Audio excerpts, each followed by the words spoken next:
Good evening. We'll start momentarily when we have the council present.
Bill, you need to buy a coat.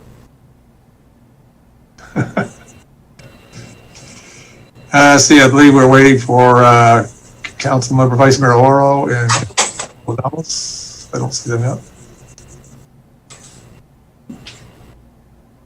That mean I should go get a jacket on too? Are we setting standards here? Oh, well, only if you want to be an appropriate and fashionable gentleman. All right.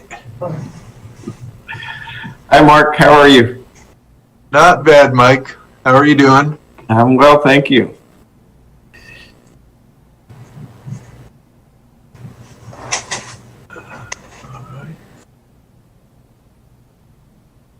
That would be Mike Turkey. Hi. Good evening. Welcome. Thank you, Mr. Mayor. Good to be here. Congratulations on your November results. Thank you. I got Miriam, David, Mark, and I didn't see Pierre. Where is he?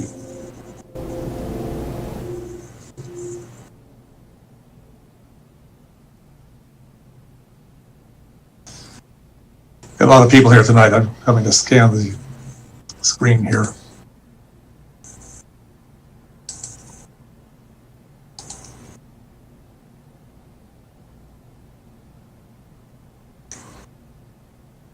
Okay, I thought I saw Pierre Washington earlier.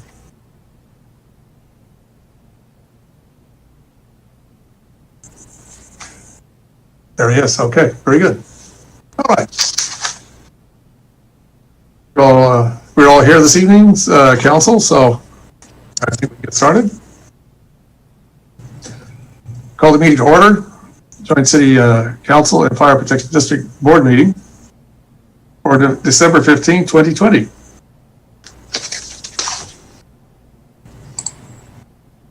Have the flag, please, for the Pledge of Allegiance.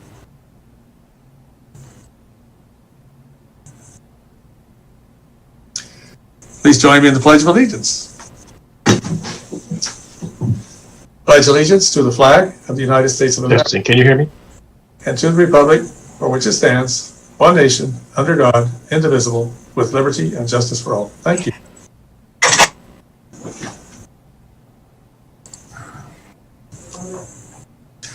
Roll call, please. Councilmember Miriam Abadamos. Here. Councilmember Mark Joseph. Here. Councilmember Pierre Washington.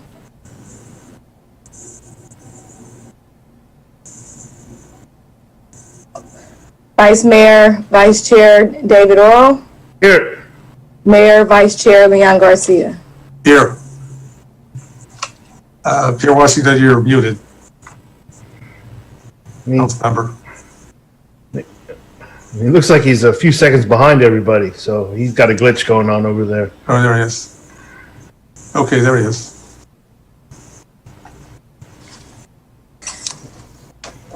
Oh, there's two of them. I think you got two images here, Councilmember Washington. Unmute your microphone, Pierre.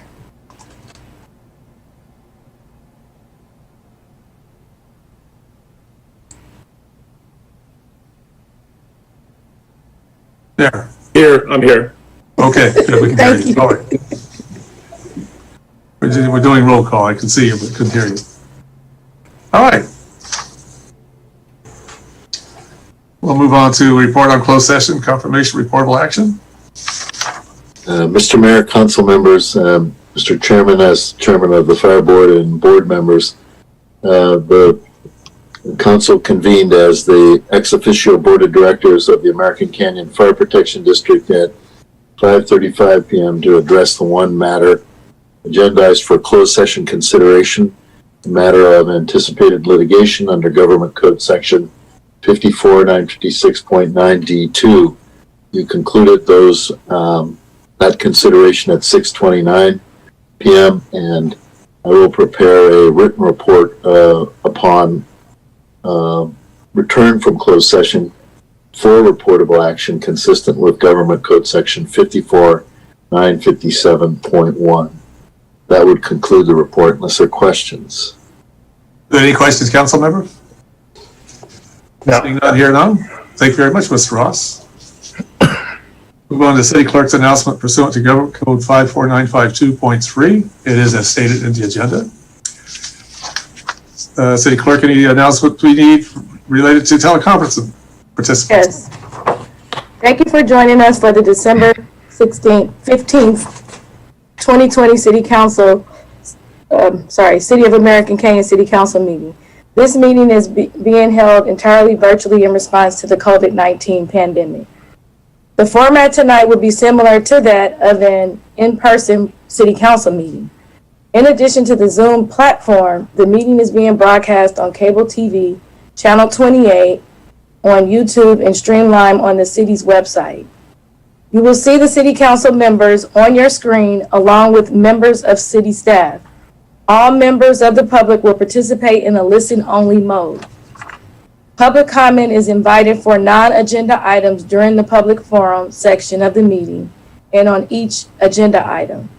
When the item you wish to speak on is called, please follow these steps to make sure your comments are being heard. When the mayor calls a particular item and you wish to speak on that item, click the raise hand button if joining by computer.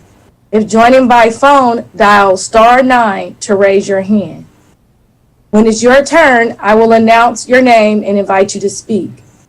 You may see a message saying the host would like you to unmute your microphone. If you get this message, click unmute myself and begin speaking. To unmute yourself by phone, dial *6 and begin speaking. Video will not be turned on, only audio. You have up to 3 minutes to make your comments to the City Council. At the end of 3 minutes, I will ask you to conclude your comments quickly, and I will mute your audio once you're done.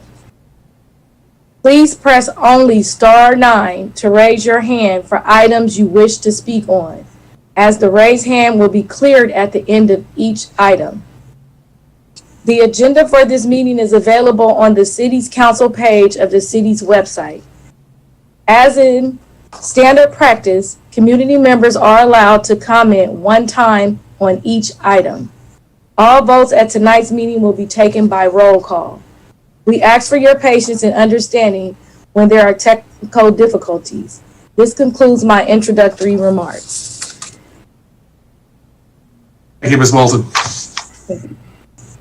Well, with great pleasure this evening, we're moving on to proclamations and presentations. And, item A1, we are going to administer oath of office to Planning and Park and Community Service Commissioners. Very happy and thrilled to do that. So first we have is, and the honors will be performed by a city clerk. I got that correct? Yes. Okay. First up is Andrew Goff, Planning Commissioner. Good evening and welcome.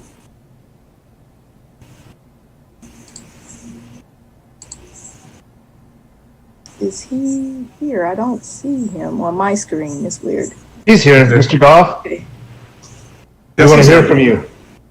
Can you say hello? Yeah, I'm here. All right, great.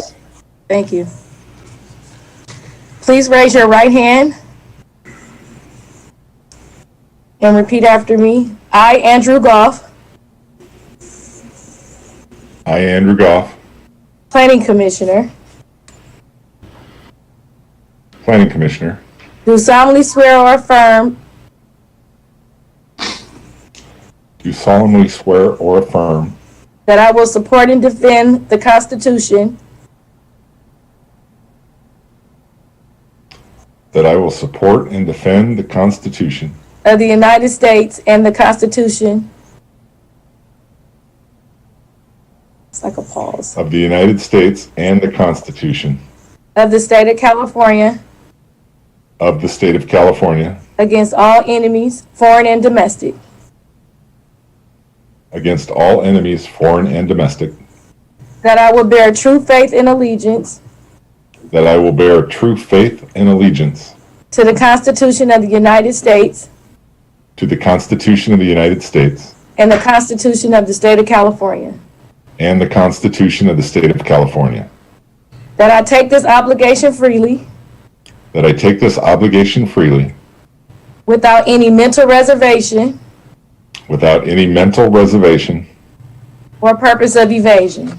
or purpose of evasion, And I will well and that I will well and faithfully discharge the duties and faithfully discharge the duties upon which I am about to enter. upon of which I am about to enter. Thank you. Okay, congratulations. Thank you. And thank you for your work you're doing on the Planning Commission. Pleasure to serve. Thank you, sir. All right, next we have for Crystal Minari, Planning Commissioner. I did not see her name here on the screens. Is she here this evening? Yes.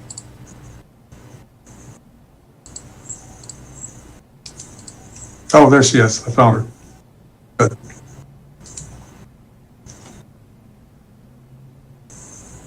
Hi, Crystal. Hello. Please raise your right hand and repeat after me.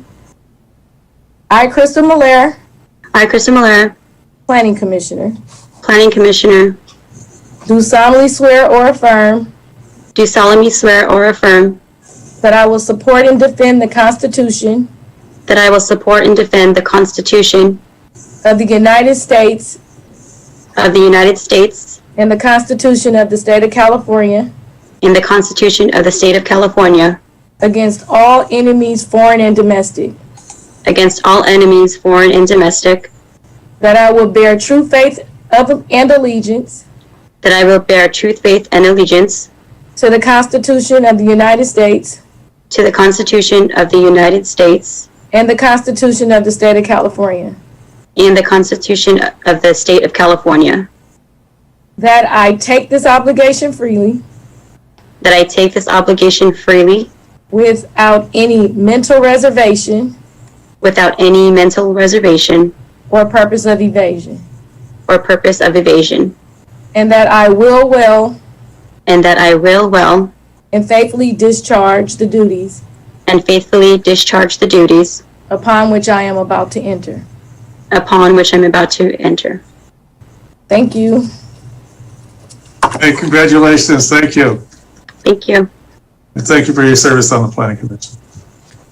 My pleasure. Next, we'll move on to Parks and Community Services Commissioners. Gina Griggs. Good evening. Good evening. Hi, Gina. Please raise your right hand and repeat after me.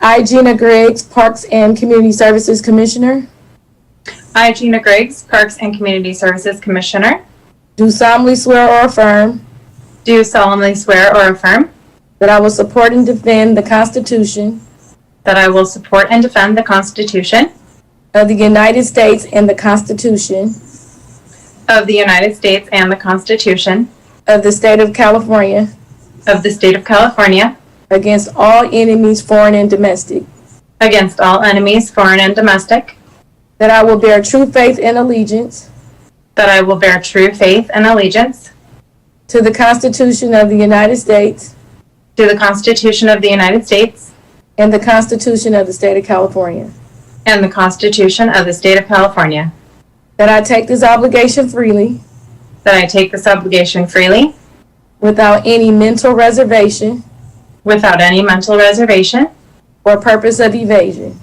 or purpose of evasion, and that I will well and that I will well and faithfully discharge and faithfully discharge the duties upon which I am about to enter. the duties upon which I am about to enter. Thank you. Thank All you. right, congratulations. Thank you so much. And good to have you here on the Parks and Community Service Commission. I'm very excited. I'm honored to serve. Very good. Thank you. Next for Community Parks Service Commissioner is Clarence Demrill. Hi, Clarence. Hello, everyone. Hey, good evening. Good to have you here. Good to be here. Please raise your right hand and repeat after me.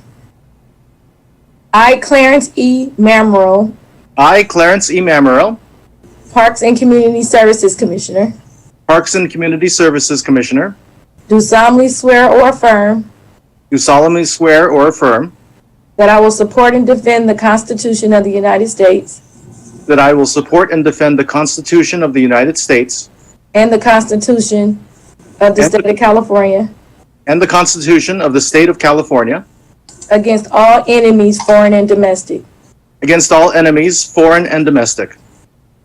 I will bear true faith of allegiance I will bear true faith and allegiance to the Constitution of the United States to the Constitution of the United States and the Constitution of the State of California, and the Constitution of the State of California, that I take this obligation freely that I take this obligation freely without any mental reservation without any mental reservation or purpose of evasion, or purpose of evasion, and that I will well and that I will well and faithfully discharge the duties and faithfully discharge the duties upon which I am about to enter.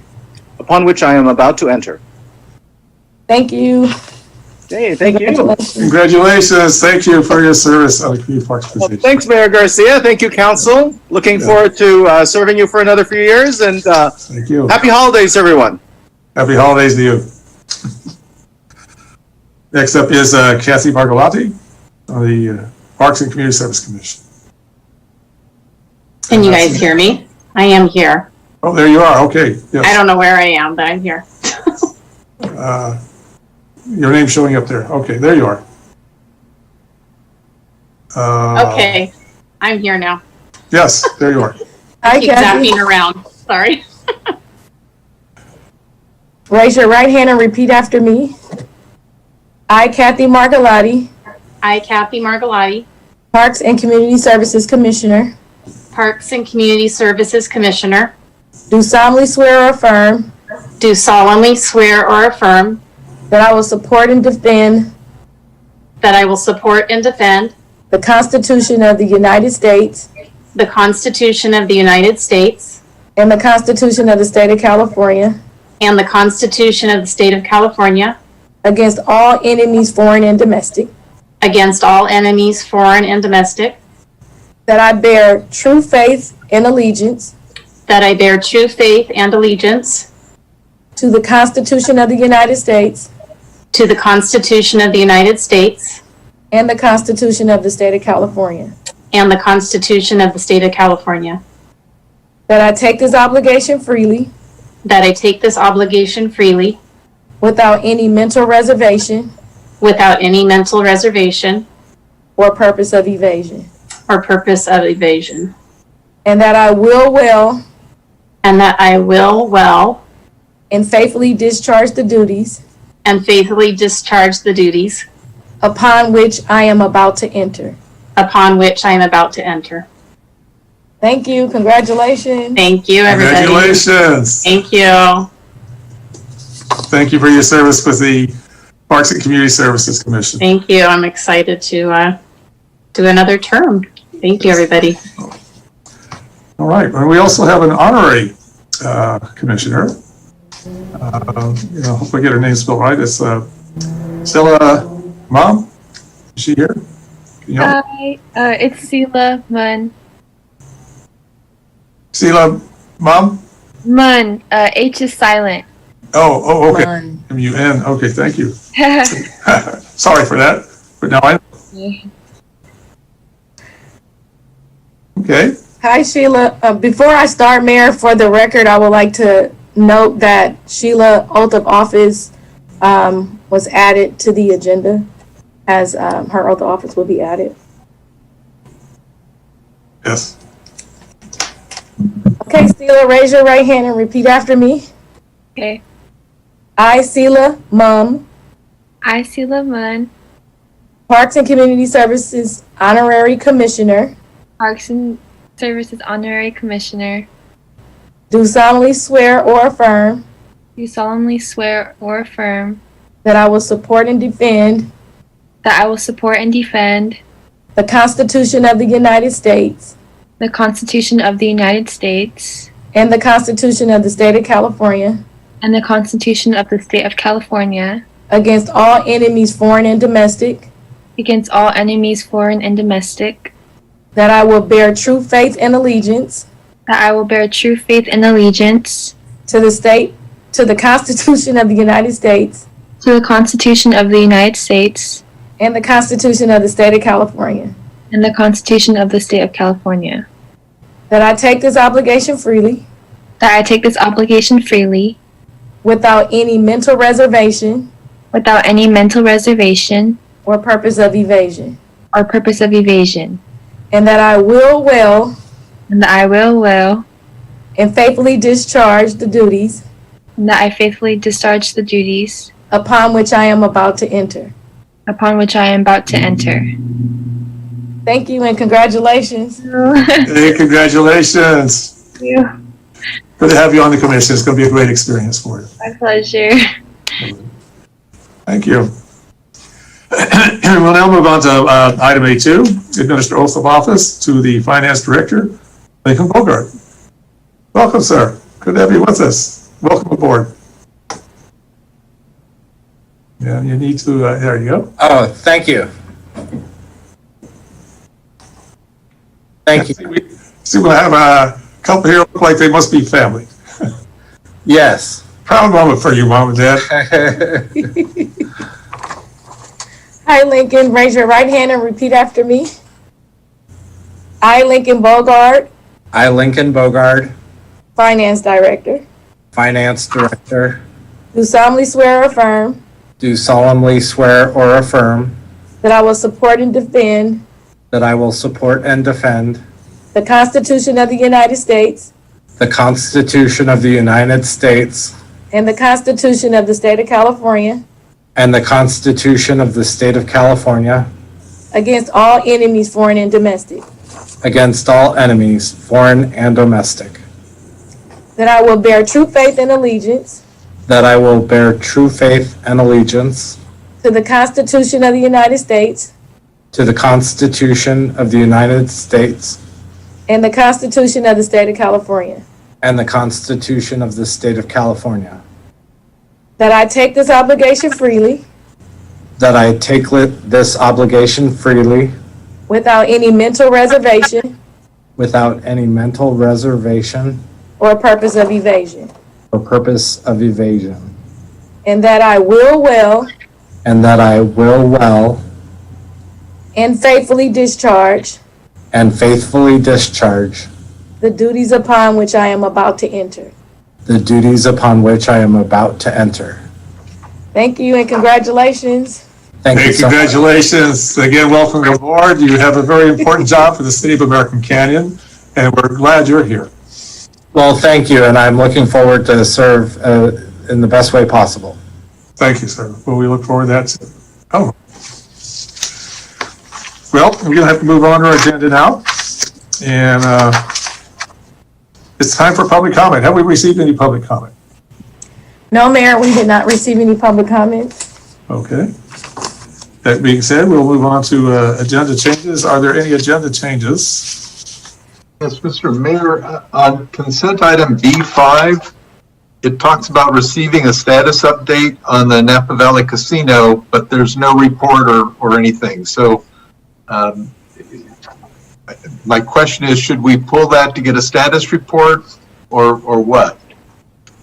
Well, Councilmember Joseph, I was going to pull it anyway because I had a comment about it. Okay, So, then yeah. then let's, I'd like to pull item D5. Very good. Okay.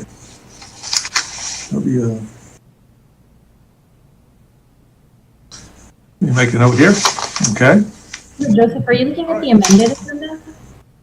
Pardon? Yes, sorry, Mayor and Vice Mayor, Mayor Joseph and Vice Mayor Oral. The amended agenda, I don't think you guys are looking at the right packet. The amended agenda has the staff report and the attachments included. I am looking at the right one. I had a separate question from it altogether. Okay. I'm looking at what says the amended agenda, and there is no staff report on that item. So I don't. The agenda I have has a staff Some technical report on it. glitch. Yeah. Well, I guess I got the old one then, Yeah. but we'll pull it and we'll hear what happens. Yeah, okay. Okay, that being said, consent calendar for the American Canyon Fire Protection District. There's a motion to approve. Directors. Yeah, I will make a motion to adopt the consent calendar for the American Canyon Fire Protection District. Very good. Is there a second? I'll second. Motion second, roll call, please. Councilmember Miriam Abadamos. Yes. Excuse me, that would be director, Board member. board member. For the consent calendar for the fire district, I'm sorry. Yes. Board member Abadamos, Yes. board member Joseph, Yes. board member Washington, Yes. Vice Chair Oro, Yes. Chair Garcia, sorry. Yes, thank you. Now we'll move on to motion to accept the consent calendar with the exception of item B5. So moved. Second. Motion second, roll call, please. Councilmember Abadamos, Yes. Councilmember Joseph, Yes. Councilmember Washington, Yes. Vice Mayor Oro, Yes. Mayor Garcia. Yes, thank you. Now we'll take up item B5, receive status update on Napa Valley Casino, application for modification of use of table increase. Well, I have a question regarding it in terms of what was provided there, and I think what we should do, since some of the council members haven't had a status update, we should give us just a quick verbal status update of what's going on with that. Okay, this is my status update. This is Bill Ross. And basically the chronology is that on December 2nd, a confirming letter came from council for Napa Valley Casino indicating the wish to increase the total number of tables to 20 and to allow for modification for video surveillance that was the subject of the current municipal code provisions. Based on that, we forwarded the information to the Department of Justice. The Department of Justice has to review that information prior to final action by the city since the time of this memorandum. They've confirmed that, meaning the Department of Justice, that they are reviewing it, and they would hope to get back to us as soon as possible. We drafted amendments to the municipal code that would affect the changes requested by the applicant. It's still all within the discretion of your board, the city council, and it's also subject to whatever you do. We would assume you would also modify the underlying judgment that's effective with respect to the number of tables on the property also. So that's basically the status. It encloses the request from Napa Valley Casino and the amendments that have been prepared to the municipal code. Those amendments would be exempt under CEQA when finally heard by the commission. So with the addition, the Department of Justice has communicated back on December 7th, indicating that they are reviewing the matter. They're working remote also. Right, and my only question, and I was aware of that status based on the report and all that, but my only question is I was just kind of reading through what was proposed, and it's a draft, and we haven't discussed it yet. But I didn't want to get it too far ahead without bringing this up, unless I missed it. The draft of it almost reads as if it's a permanent expansion of tables versus an emergency or the specific situation. So either a timestamp or some sort of agreement to when things get back to normal, that it goes back to what it was before, unless the council wants to change that around and expand it. But I just wanted to know, I don't even need to know, but I just wanted to put that in your ear. as Understood. To consider. Yeah. Yeah. Thank you. Yeah. So is this a matter to we receive a report? Receive and report. Receive and file. Receive and file. I'll move that we receive and file the report. Second.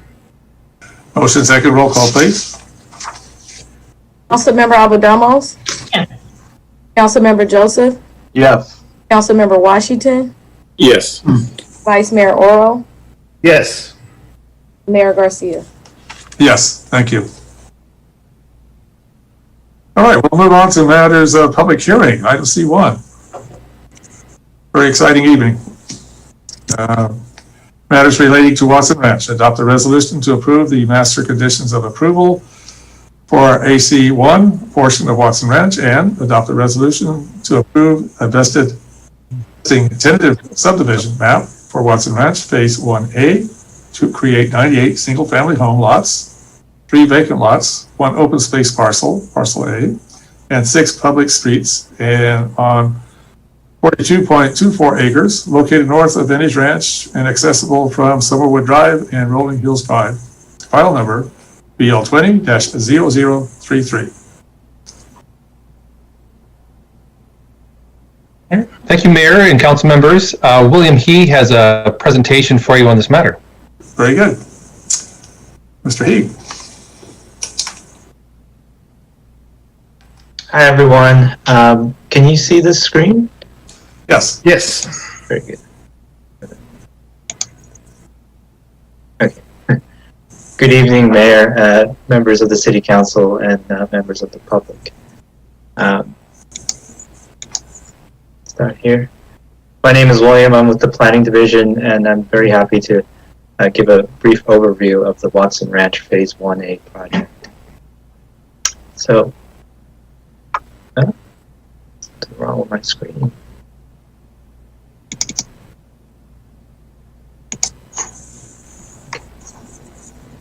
So here's a short agenda. I'll talk about the Vicinity area of the 42-acre site, give a brief overview of the project description and zoning information, and we'll look at the vesting tentative map itself.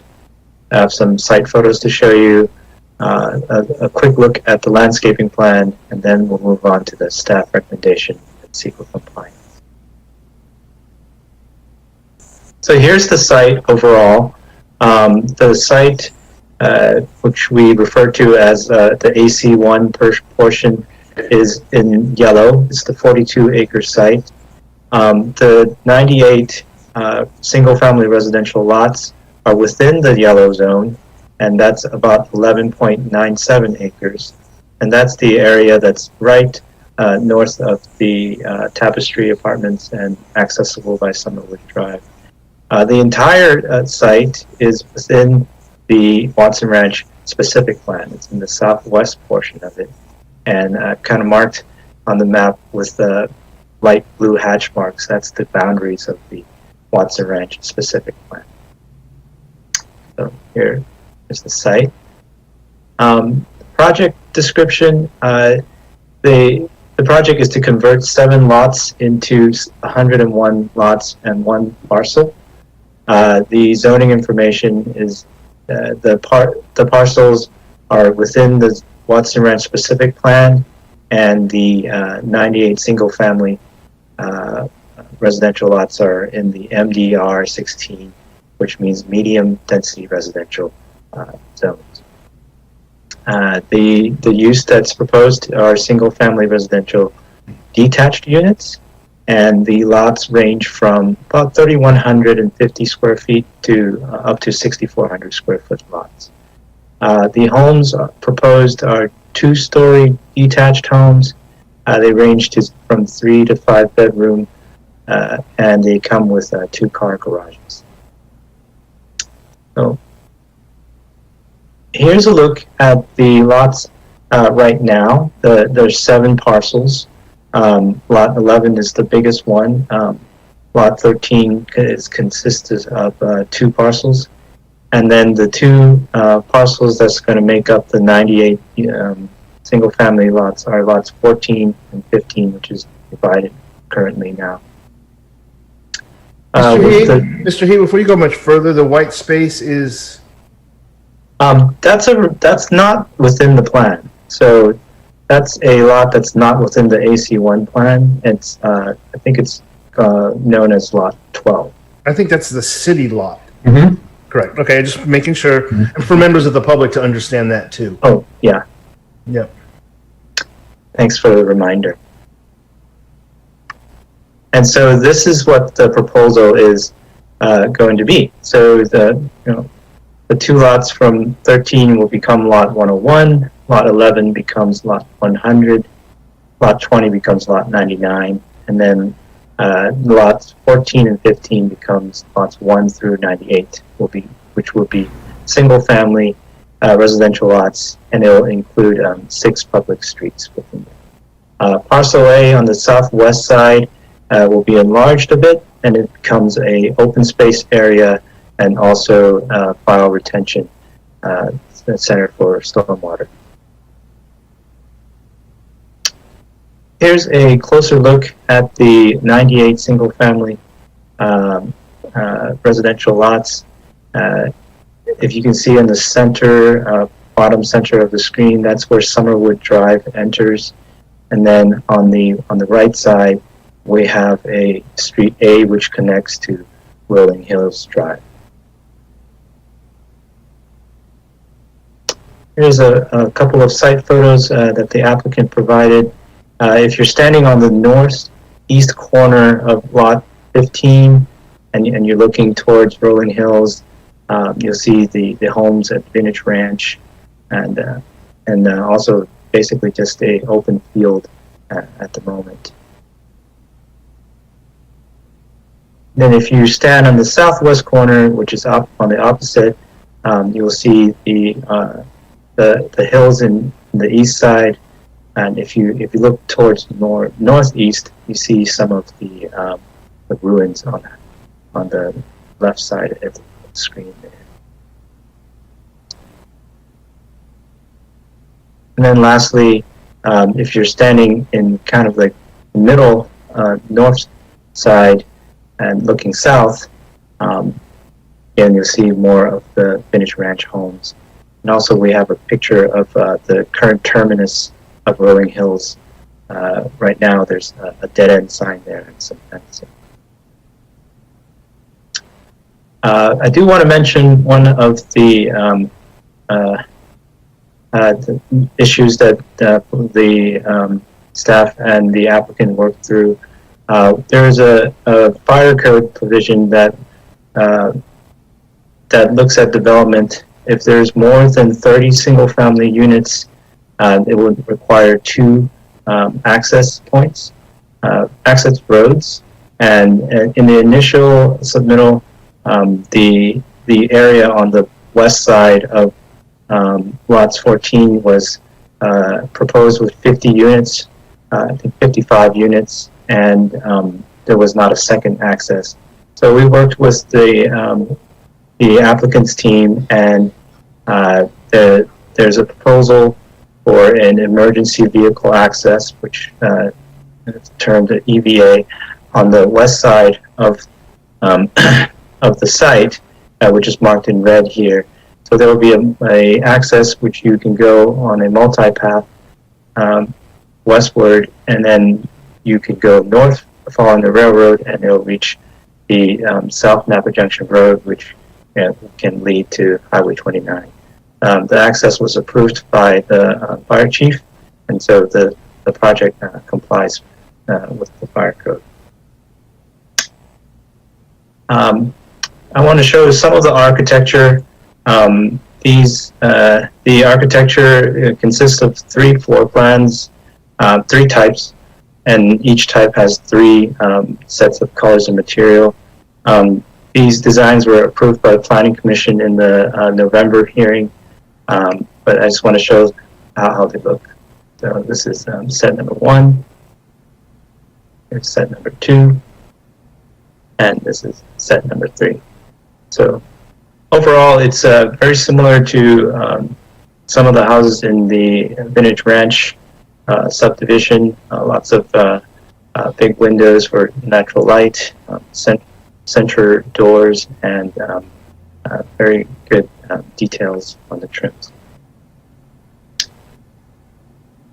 And there's a preliminary landscaping plan that was approved by the Planning Commission. It shows a lot of the applicant is providing trees in the front yards, and mid-block homes will have will start with 2 trees, and corner lots will have I think 3 or more depending on the geography of the site. The landscaping plan also shows the detention storm water basin, and you can kind of see the 6 public streets better with this diagram here. And lastly, the environmental determination. The project is consistent with the Watson Ranch specific plan final environmental impact report, which includes a mitigation measure report and overstating subsequent projects to the AC1 portion can follow the directive of the master conditions. So with that being said, staff's recommendation is to approve the tentative subdivision map and master conditions of approval. And that's it from me. I'm going to be here. The applicant is here as well, if you have any questions. Question from council at this time?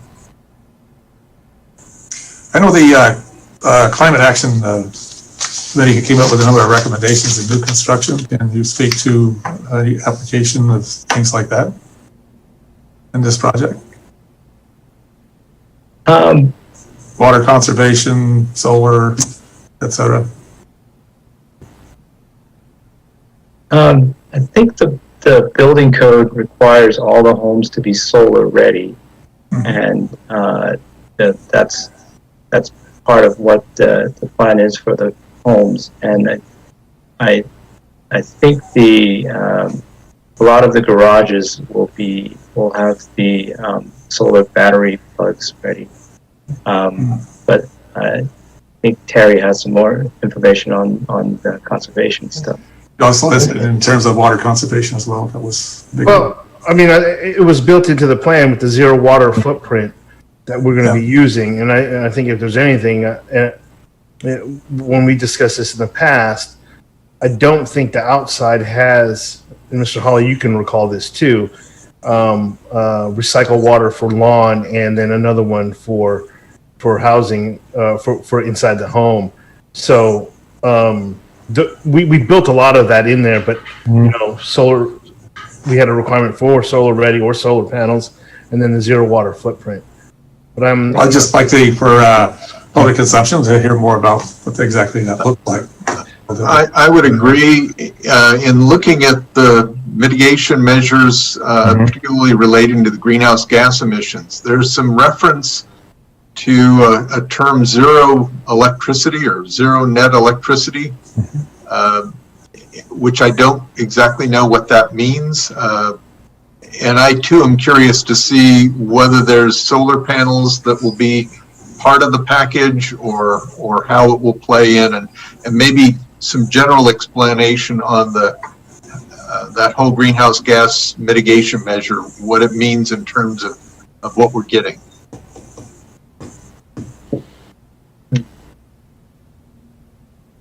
Who would like to address that? Yeah, sure. Mayor and Council, I think it's probably the best opportunity to let the applicant address some of those details on what's gonna get built. Terry McGrath, the applicant, is here, and I'm sure it would be able to answer some of those questions. I can also provide some context on particularly the water issues. But Terry, you want to give some? Certainly. So let's hear from Mr. McGrath. Sure. Good evening, everyone. Mayor. Good evening. Welcome.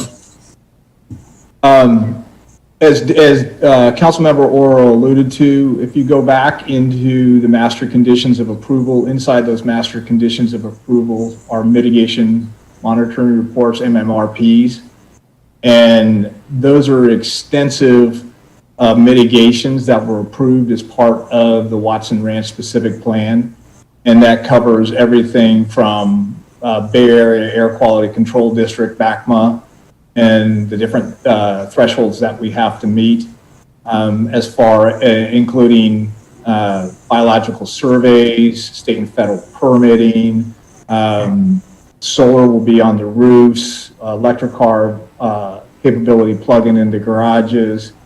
There's a whole spectrum here. I frankly don't think we can go back through every single one of them. I think there's over, Mike might have this right off the top of his head, but I think there's something like 110 MMRP that were part of the EIR and specific plan approval. With those all will have to be met as part of the start of commencement of grading on the site all the way through the completion of the home. Oh, very good. I just want to make sure the public whom while watching or tune this in, rather than. Yeah, and Mayor, those can all be found inside of the master conditions of approval. Yeah. There's a specific section referenced as the mitigation monitoring reports, the MMRPs. Yeah. And then there's also another set of conditions separate and apart that are specific just for parcels 14 and 15. But Mr. McGrath, would you say that it would be fair to say that these are probably the most forward-leaning, environmentally sound homes that we've built in the city so far? I mean, I recall we were adding everything to it along the way. Yeah, I would agree with you, David. I think it's been a while, obviously, since a project of this size has been approved. But, kind of rolling back the clock, remember we did the EIR twice. We did the specific plan twice. And part of that came because the process was challenged, or appeared to be. It was going to be challenged.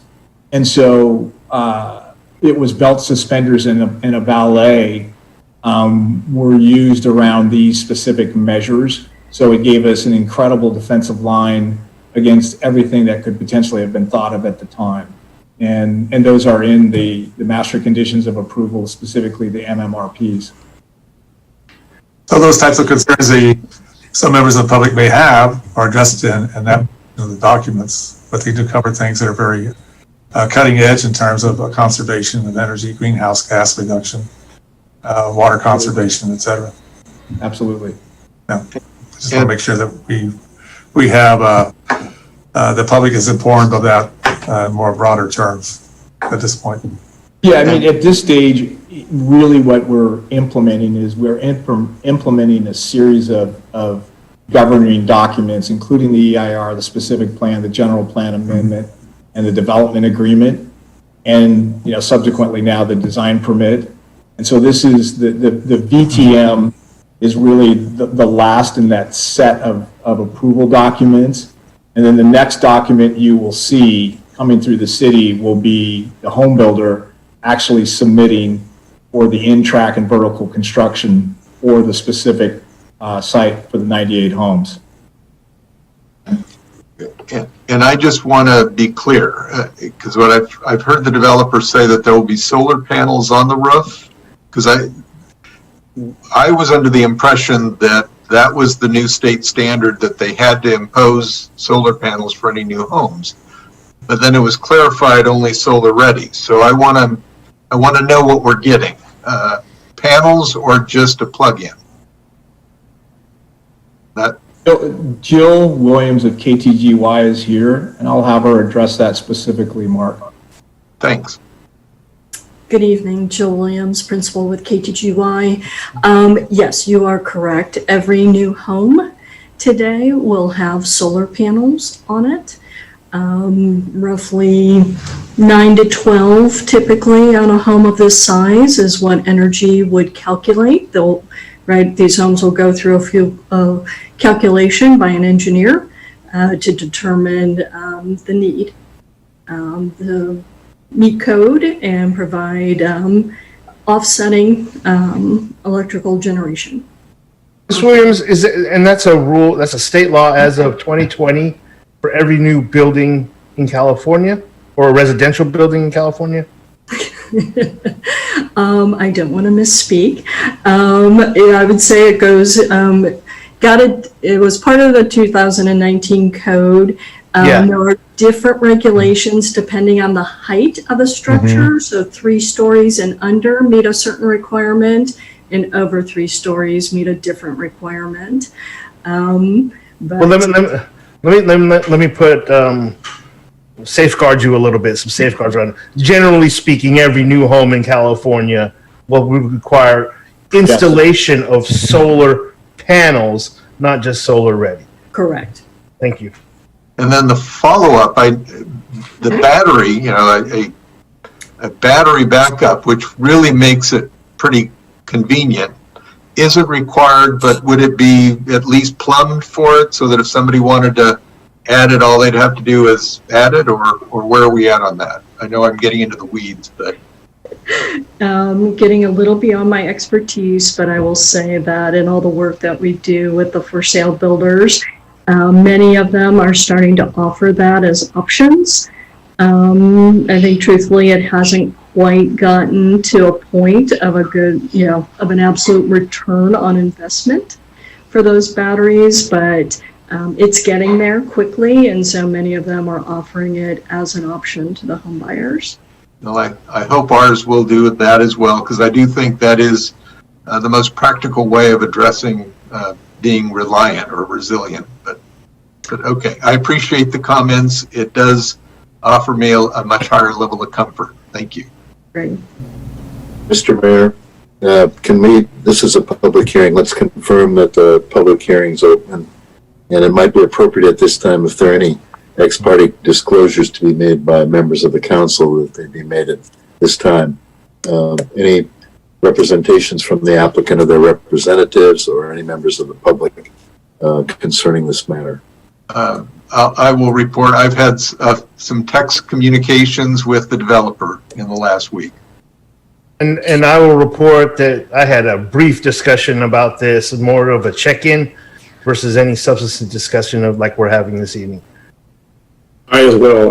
While I was running for candidacy for city council, I met with Mr. McGrath, with then Ben Anderson, former city council, and we just talked basic general information about the packet and his vision. Thank you. Mr. Mayor, you're on mute. Thank you. Had a telephone conversation with Mr. McGrath, ex parte. It was just more of a broader vision. The the excitement generated by getting this project going forward, but nothing specific to any things we would have on the agenda tonight. Anybody else have ex parte? Oh, okay. Public hearing is now open. Do we have anybody from the public who wanted to comment on this? No, Mayor, we have no public comments. Okay. Mayor, if it's appropriate, I would like to just say a couple. Yes, please. I was going to say, expand on your comment, if you wish. So, what I'd like to do is just, because I haven't seen all of you in quite some time. First of all, happy holidays. Great to see everybody. Thank you. Same to you.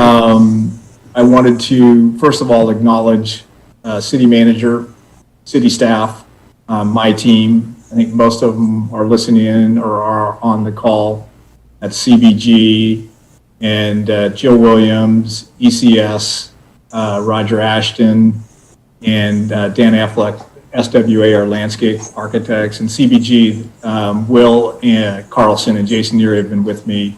Well, Jason's been with me over 15 years. And then my own group, Barbara Lee, she's been with me over 16 years. And we started on this project in 2004. So it's been almost 16 years. And, you know, it's great that we're going to be, shortly here, we're going to be under construction. So we're super excited. There's a lot happening in 2021. There's 6 projects that are teed up for 2021 and will be in the ground. The cumulative investment of those projects is probably north of $200 million. It's the offsite MBI. So we have the master backbone infrastructure that we have to build offsite of the project, actually outside of Watson Ranch.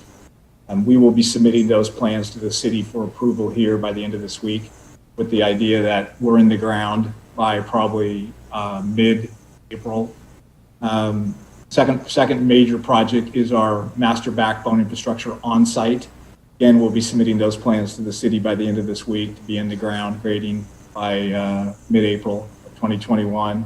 There's this particular project, and I do want to circle back to Jason Hawley and the effort that he put in on behalf of the city.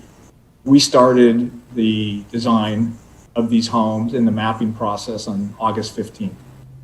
And we're sitting here today, 4 months later, with on the verge of approval of vesting tentative map, master conditions of approval, specific conditions of approval, the design permit, a partial DA assignment, so on and so forth. As Jason said at the time, it was the equivalent of a moonshot, and I couldn't figure out if it was 1968 or 1969. But regardless, it was his analogy was the equivalent of a moonshot. And we're here tonight landing the lunar module. And I don't think there's another city in California, frankly, that could have done it in a year, let alone 4 months. And I would say probably today, most cities, it would have taken 2 years just to get the design permit and BTM and master conditions and specific conditions for 14 and 15. So all of us owe a huge, huge, huge thank you to Jason Hawley. Otherwise, we literally would have lost the entire 2021 and not have been able to be in the ground. So it's a huge benefit to the city, especially under the current circumstances. So thank you, Jason. So that project is in contract. It's scheduled to close on February 5th. They are going to be following right behind the on and off-site master backbone infrastructure project. They're going to want to be in the ground by probably latest June, and may even want to be in the ground earlier in May. So they'll be submitting their plans very shortly. The affordable project is the 4th project. We're closing on parcel 24 early next week to the affordable builder, a Pacific Housing Company, and they've been fantastic to deal with. They are submitting. I saw their elevations and site plan the other day. They'll be submitting their plans to the city in roughly the next 30 days. And they're going to want to be under construction as well, probably mid next year. It's 186 units, studios 1s, 2s, and 3s. Approximate value of that project, probably somewhere in the 50 million range. Approximate value of parcels 14 and 15, all in, is probably somewhere in the 50 million range. We're deep into the design and planning. on the 5th project, which is NVRG Phase 1. And we will be submitting our plans to the city on that. My best guess is probably right around late January to early February. With the same idea is just to be following up as soon as the master backbone is underway on site. We'll be doing our own on-site in-track improvements as well as our below-ground improvements. And then the final project that we've just started working on is the first phase of the hotel. And we've got some exciting news that hopefully in another 2 to 3 weeks we'll be able to announce officially that we have a hospitality group, we have a food and beverage group. They're well known. They're at the very least national, if internationally recognized. And they couldn't be more excited about the Ruins and Gardens and Hotel project. Frankly, they didn't believe something like that existed in the Napa Valley, let alone the western U.S. So those combined projects all will be in the ground with a little bit of luck. Will all be in the ground in 2021. So you'll see just lots and lots and lots of activity out there. So the idea is that we'll get through this project relatively quickly, and then we'll be moving on to the next phases of Watson Ranch on the north side of Rio Del Mar. And our next focus will be predominantly on parcel 10, which is plus or minus another 200 to 220 homes. So again, it took us a long time to get here, but we're at this place now where we're finally going to get to the construction stage, which I just couldn't be more thrilled. It's what I love to do. So thank you. Well, thank you, Mr. McGrath. If I may paraphrase, one small step in 2004, one giant leap in 2020. Mayor, just real quickly, I want to thank Terry. Thank you for the kind remarks and the recognition. I certainly didn't do it myself, but I really want to acknowledge Brent Cooper and his team, William He, engineering, city staff, as well as our consultants who all pitched in, and in building staff, everybody really pitching in to make this work. I appreciate the recognition, but I certainly can't take credit for everything. It was really staff's hard work. So thank you. I'm going to make sure that staff understood that. Thank you. I was just going to thank him for his comment. It's good to know the staff are supportive of the efforts to move things forward in American Canyon. Mr. Hawley and your team, thank you. It's good to see this thing moving forward after all these years. Well, Mr. McGrath, it's good to see it moving forward, and it's exciting. We certainly are all very on the edge of our seats sometimes about what the possibilities are here. It's going to be a big game changer for American Canyon and our whole identity. Is there any one other comment, Mayor? Just the homes that KTGY has designed.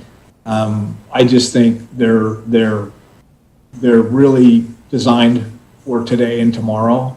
I had a lot of input with Jill, and her organization was fantastic to work with. And we spent a lot of time really going through some of the things that have changed. An extra room, a place for kids to homeschool, a place for a home office. To Mark's question about solar, the landscaping in the front, the types of trees in the front. I mean, really, we're trying to tie every detail together from the beginning, in terms of even how they look from the backside, from when you're standing on the quarry looking south across 14 and 15. I care a lot about how those homes look. And actually, we're going to spend more money, and the home builder is going to spend more money on those homes, because I wanted a certain look and feel to those homes for anybody walking around the Quarry Lake. And the same thing on the affordable. We're working on the design on the affordable right now, and Jill's helping me on that, so that Caleb Rope and his group at Pacific Housing Corp delivers a project that when we're standing on the other side of the ruins, or at Rio Del Mar and Loop Road or wherever, you're looking at a project that you're going to be really proud of, not only today, but for a long, long time. Thank you. That would be my one request: quality. Build a craftsmanship. That type of work in terms of either architecture or construction. Was there any other public comment this time? No public comments received. Okay, we'll close public comment. Return to council for any further discussion, desired action.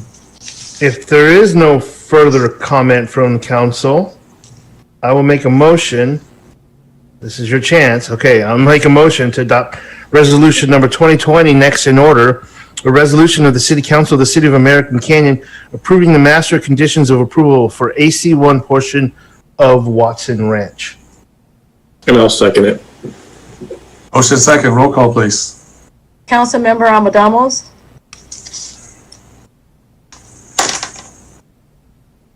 Did we lose her? Where is she? It's been moved to attendee. Can you move her to participant? Okay. sorry, Councilmember Almadamos. Okay, I was like, why can't I see myself anymore? Yes. Councilmember Joseph, Yes. Councilmember Washington, Yes. Vice Mayor Oral, Yes. Mayor Garcia. Yes. Okay, there's another, should I make a motion for the second item? Yes, there's a motion needed for that. Yeah, okay. I make a motion to adopt resolution number 2020, next in order. A resolution of the City Council of the City of American Canyon approving a vesting tentative subdivision map for Watson Ranch Phase 1A to create 98 single-family lots, home lots, 3 vacant lots, 1 open space parcel, Parcel A, and 6 public streets on 42.24 acres. I'll second. Located north of Vintage Ranch and accessible from Summerwood Drive and Rolling Hills Drive. Accessors parcel number 059043022 024, 025, 026, 027, 028, and 029. File number PL200033. I'll still second. Okay, motion second, roll call, please. Councilmember Almadamos, Yes. Councilmember Joseph, Yes. Councilmember Washington, Yes. Vice Mayor Oral, Yes. Mayor Garcia. Yes. Thank you, Council. Thank you. Barry? Terry, can you just tell us Thank on the you. record really fast when you anticipate these homes to start selling?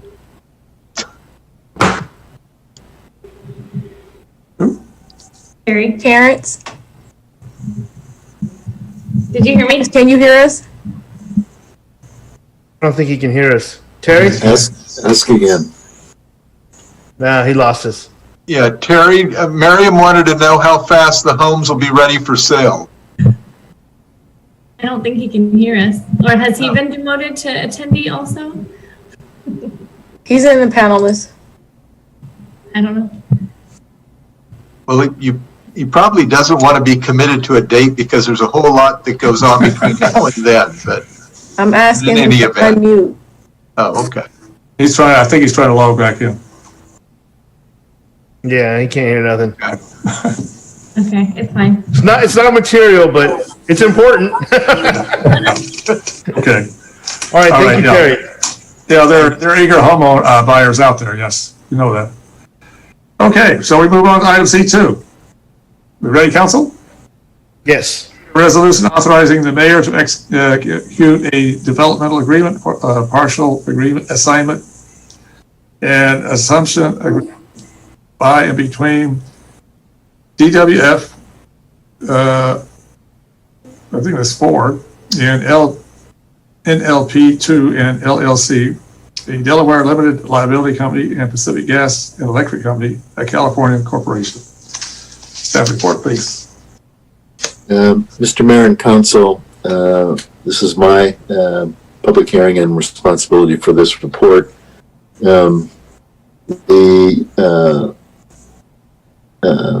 action involves confirmation of development originally authorized by a conditional use permit in 2015 with an extensive environmental review, which was again then reviewed and was the subject of an addendum under CEQA when a development agreement was approved finally in 2017. It created several parcels. One of those parcels, Parcel 4, is now proposed to be assigned by Napa Logistics. And in the agenda item, which you just read, Napa Logistics, the original party to, or applicant for the CUP and the development agreement, about a year ago, as I recall, assigned its obligations to the Delaware Limited Liability Company that's mentioned above. That was a consent matter. This is a public hearing because the assignee in this instance is Pacific Gas and Electric Corporation. Unfortunately, its status is still that of a corporate felon, and it has just had its Chapter 11 reorganization plan approved upon emergence from bankruptcy. So this is a public hearing required by specific provisions of the development agreement, which require a finding to be made concerning the financial ability of the assignee or PG&E. If you go down through the report on this, that's actually been avoided because there's a escrow arrangement whereby the purchase price for the property is being held in escrow, and the transaction won't take place unless that money is forthcoming by PG&E. Nonetheless, the concern is, are the obligations concerning this parcel properly assigned by the assignment which you, as the city, has to consent to, and there's a conclusion by city staff that will take place. There was an issue that came up about, well, what happens with respect to the development that's proposed by PG&E? How do we know that they would be forthcoming and paying for the appropriate development fees at that time? And the response is, it's like any other development. If they can't meet the obligations of the conditions for payment, then the permit's not valid. So in summary, the staff recommendation is to approve the form of the assignment. That's specifically required by this development agreement in a slightly different language than the development agreement for Watson Ranch, which maybe will come before you in the future. So it is a public hearing. Representatives are present, but to cut the matter short, the assignment bypasses the issue of financial responsibility for the assignee, with the exception of those associated with development of the property, by an escrow arrangement. Stated simply, if PG&E doesn't put up the money, the transaction won't occur. So the staff recommendation is to adopt the resolution authorizing the mayor to execute the development agreement partial assignment consent as contained in the package. If there are any questions, I'd be prepared to answer them. I know at least one counsel for the assignor, let's call it Napa Logistics, is present also. Okay. Questions? Mr. Mayor, my question isn't so much about the legal application as much as a curiosity. It looks as if this is going to be a maintenance yard by PG&E, and I was wondering if the PG&E representative could comment on what their plans are, if that would be appropriate. I know he was present. I don't see him. I think he's an attendee. Yeah, What's his name? I'm sorry. Yeah, he was there. Can you please repeat his name? I'm sorry. Mark Gorder. Yeah, you should have Mark and Ernie Nodell on this panel. Correct. Yeah. If we could move them both over. Yes, they're moved over. Thank you.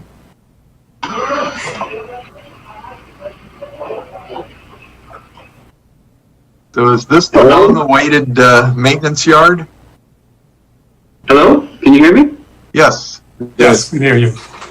If I might ask, there may be one other participant that's with us. I'll have to do a quick spool through the 20 or so that I'm seeing, but I believe that we might have a Tom Crowley joining us. Yes.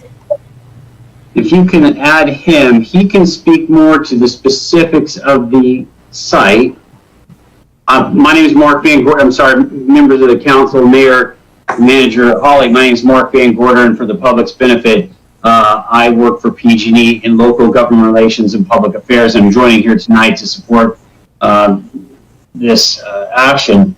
But for the specific question and response, Tom Crowley, if he's allowed to join, would have that answer. We also have one more representative from PG&E, Mark, and it's Mark Redford. Sure, if you can also move Mark Redford in. Thank you. Yes.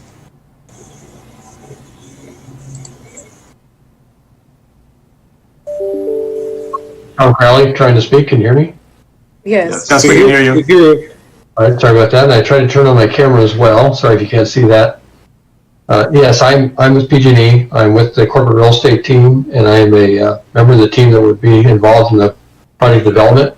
And yes, generally, it will be a yard that supports the local population with our normal on-call, what we call distribution and general construction type of activities. Thank you. Okay, other questions?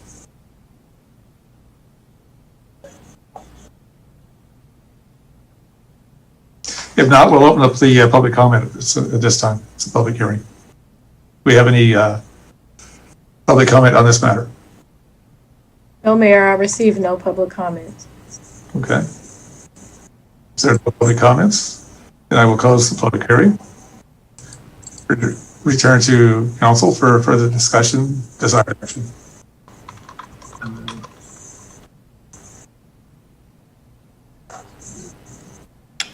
I'll make a motion that we approve a resolution authorizing the mayor to execute a development agreement, partial assignment, and assumption agreement by and between DWF Roman numeral 4, Napa Logistics Park 2, LLC, a Delaware limited liability company, and Pacific Gas and Electric Company, a California corporation. I'll second. Motion second, roll call, please. Councilmember Abadamos? Yes. Councilmember Joseph? Yes. Councilmember Washington? Yes. Vice Mayor Oral? Yes. Mayor Garcia? Yes. Thank you, council.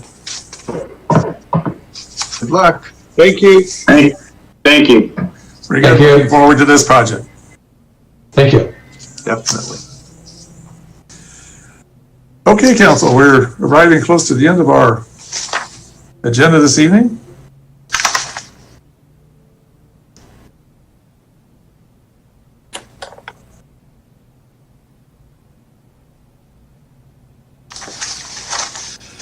We are on to business items. D1, by minute order, nominate and select a vice mayor to serve for a one-year term, January to December 2021. Well, I'm not going to nominate myself, so I'm going to go ahead and I don't know who I followed. I think I followed. Followed me. Yeah. So, Pierre, you're brand new, so you can't do it. So I'm going to give it to either Mark or Miriam, and if we just go in order, I think it would be Mark. Yes. Well, I'd be happy to serve. All right. Thank you. Is there a second? Which board? I'm sorry. No. Oh, for the. This is, I'm sorry, this is Vice Mayor. Okay. Vice Mayor, yep. All right, sorry. We have a nomination. Is there a second? I seconded, Mayor. Okay, thank you. Thank you. So roll call, please. Councilmember Abadamos? Yes. Councilmember Joseph? Yes. Councilmember Washington? Yes. Vice Mayor Oral? Yes. Mayor Garcia? Yes. And congratulations, Vice Mayor Joseph. Outgoing Vice Mayor David Oro. Thank you for being Vice Mayor. Wait, is that it? It's over? I got to go change all my campaign materials and all that? Or do I have till the end of the month? It becomes effective on January 1. So you have man, 16 more days to utilize that title and whatever milk it. purpose. Fair enough. And Mr. Hawley, I know I have my little name label for vice mayor, so you don't need to get another one. I probably have some business cards. You probably do. So I'm a low-cost vice mayor. All right, we'll take it. You know what, I'm just pleased we have a council that works well together. You all have our different views and we feel strongly about it. But you know what, when it gets down to it, we all work together to get it done because we serve the people of American Canyon. Absolutely. Thank you. Okay, so by minute order, approve the 2021 City Council appointment list. That would be the commissions, etc. Thank you, Mayor and Council. I want to talk about this item a little bit. Starting on page 1176 of your packet is the committee assignment list that existed today, but you'll notice some blanks and some highlights, and those were the various appointments that former council member Larry was serving on in 2020.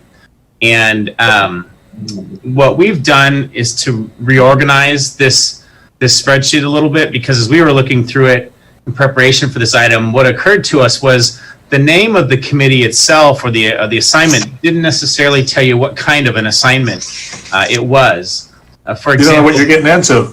Right. So, for example, 5 of these assignments are council subcommittees, meaning 2 council members meeting and then providing input to the council or fire board. And you look on page 2 of 6, 4 of these committee assignments are really what we call 2x2 committees. These are where 2 council members represent the city, meeting with 2 of their counterparts or more of their counterparts from other jurisdictions.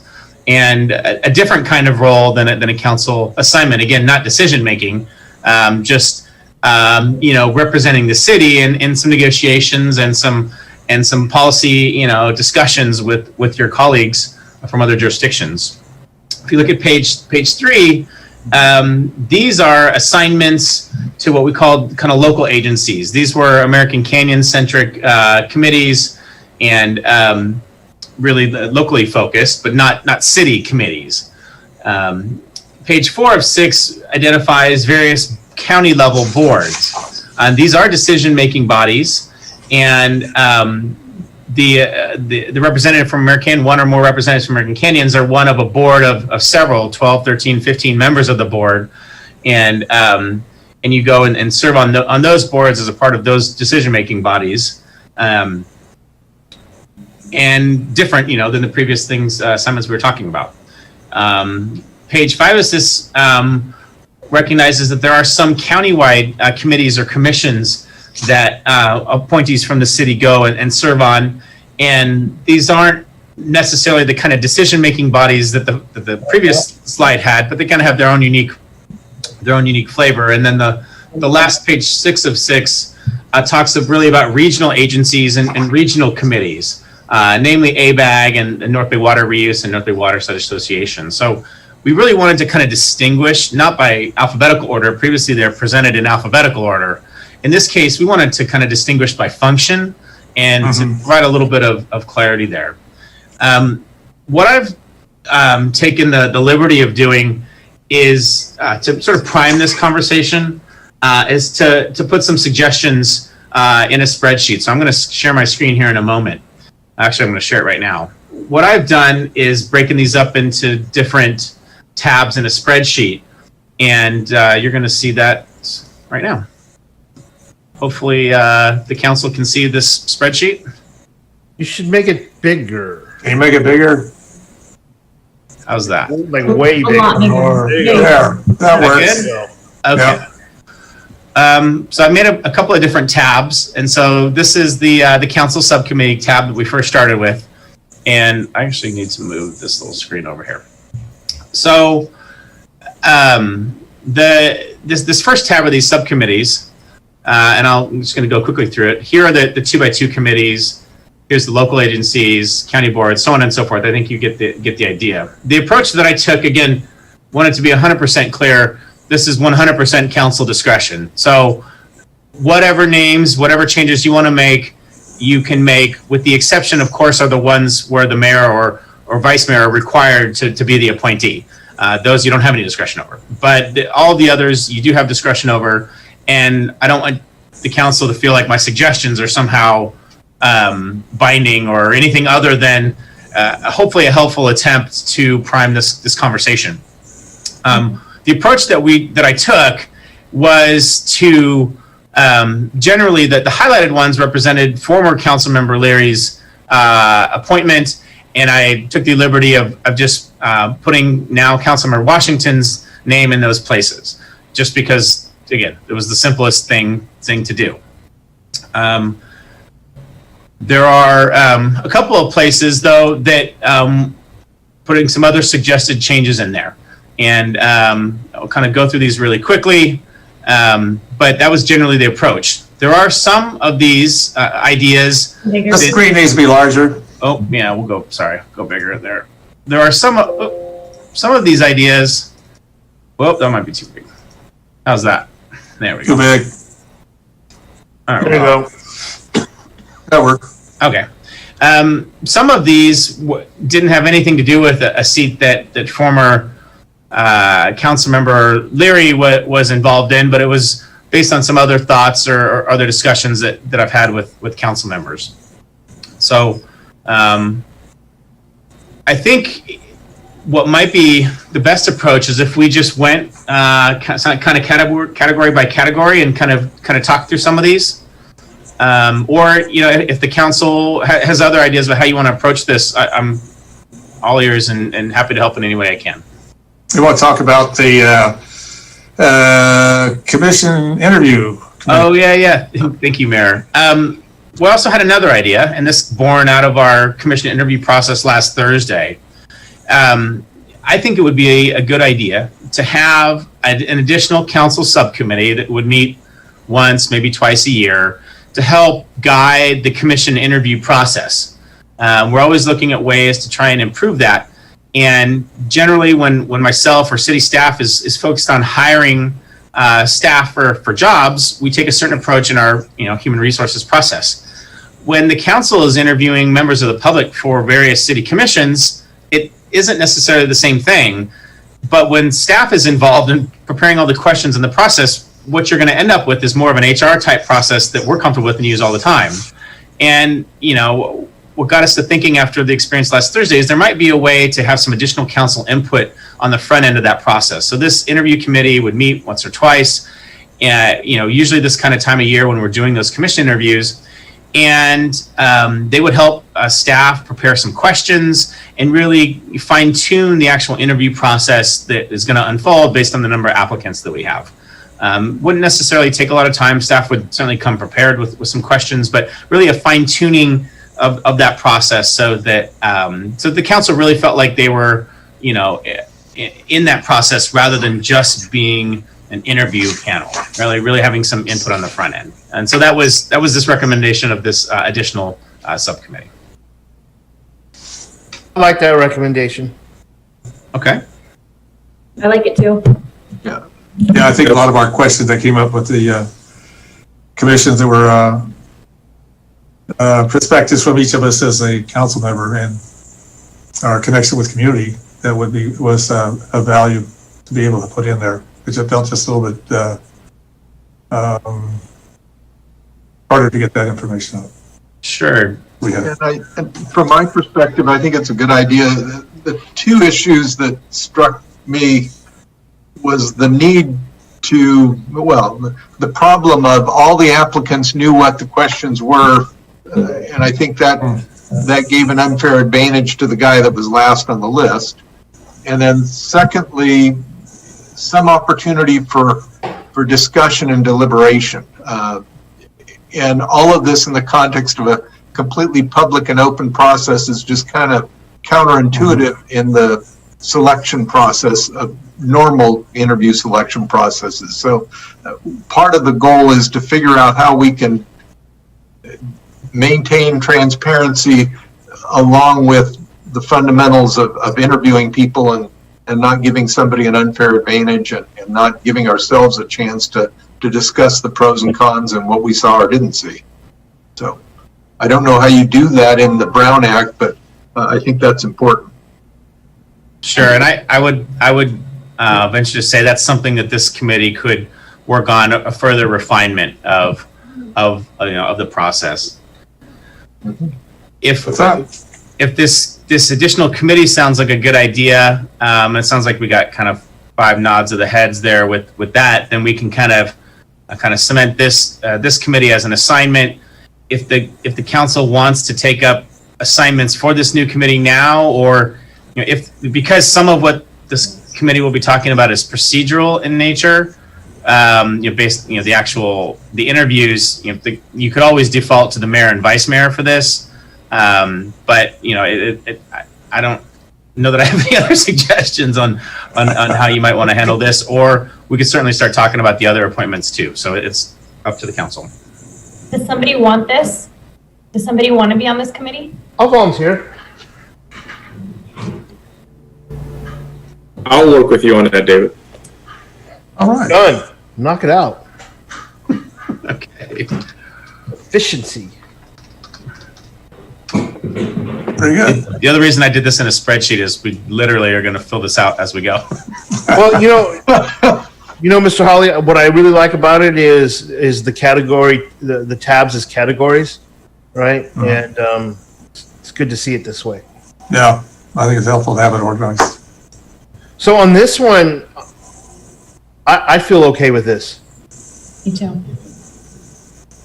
Although there's no one listed under the fire board review, I think. That's the chair. The chair and the vice chair. Chair. Oh, they're hardwired, sorry. They're hardwired, yes. Never mind. Mr. Chair and Mrs. Vice Chair, Mrs. Chair, Mrs. All right. So if the council's good with this tab, everybody good with this tab? Yes. Yes. Yep. Yes. All right, we'll call this approved. And I don't even know if there are still any Marin County jurisdictions in it or not, but it's generally focused on recycled water. And we have some grants, some federal grants and state grants and different projects. And so these are one of these where you have a project they'd like to, there's a kind of a threshold level for getting government access, like millions and millions of dollars. So if you put all your projects together, then you meet that criteria, then each gets their own portion of that so they can do their project. So really it's like a consortium. We would never be able to do a $20 million recycled water project funded by the Bureau of Reclamation, but when you combine us with Petaluma, Napa Sanitation, Marin Municipal, and everybody pulls together as an entity, then you can find yourself in a congressional line item. And so it's kind of the power of pulling the resources, and plus it's a good opportunity to see what other jurisdictions are doing and sort of celebrate what we're doing with our recycled water. I know they've all been impressed with what we've been doing with recycled water for indoor plumbing, for example, and for our use of it rather than just putting on spray fields. So sounds definitely like something I'll learn from. So yeah, I'm fine with that.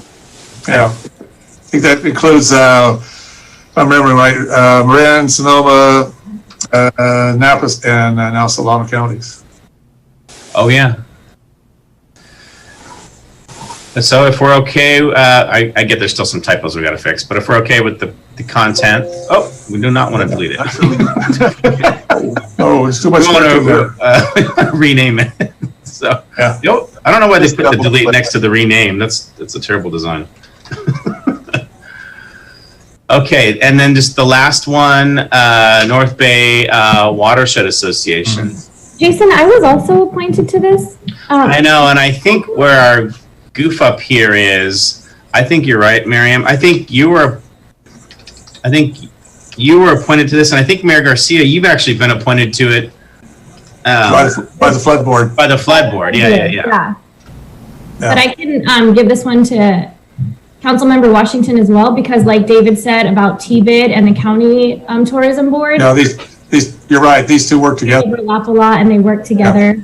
And they're actually a few meetings ago we're discussing turning them into one entity. Mm-hmm. I'm perfectly fine with that. Definitely learn a lot from these two boards. Thanks, Councilmember Abadama, for looking for my education. Absolutely.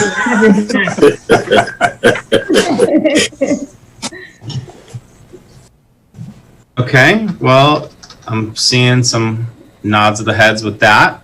Yeah, that works. Excellent. So I think we're done. I'm gonna go ahead and save. So this is our work product.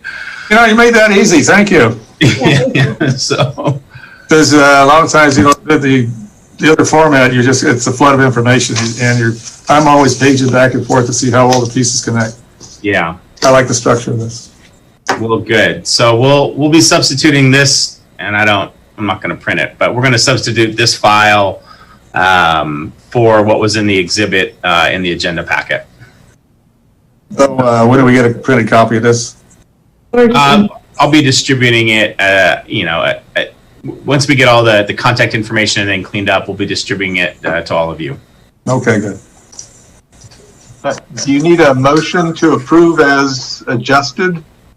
Correct. The motion is to adopt a minute order approving this this list. I'll make that motion then. I'll second. Motion second. Roll call, please. Councilmember Albadamos? Yes. Councilmember Joseph? Yes. Councilmember Washington? Yes. Vice Mayor Oral? Yes. Mayor Garcia? Yes. Thank you, Council. Yeah, before you move on, Mr. Mayor, just one more thing on this. Mr. Hawley, will staff or somebody be notifying these agencies that made these changes and then coming back to us so I can show up to my first meeting on time for TBID and all that kind of stuff? Yeah, we will send out a notification, Marin, and I apologize. I realize we never had public comment on this item, and it looks like we actually have a hand raised for public comment. So okay.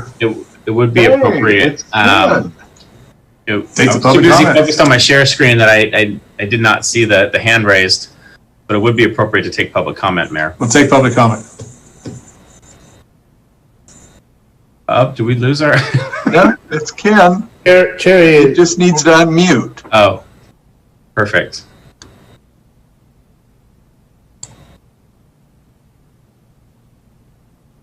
Good evening, Mayor, Hey, council members.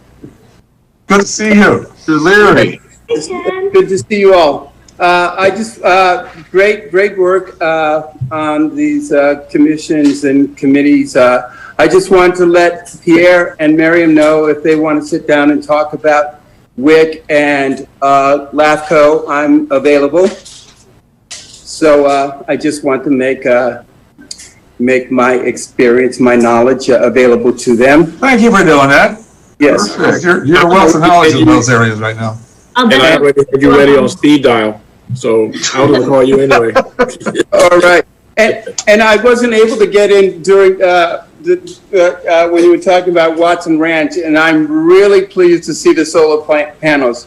You know, I've been talking about that for years. Absolutely, Ken.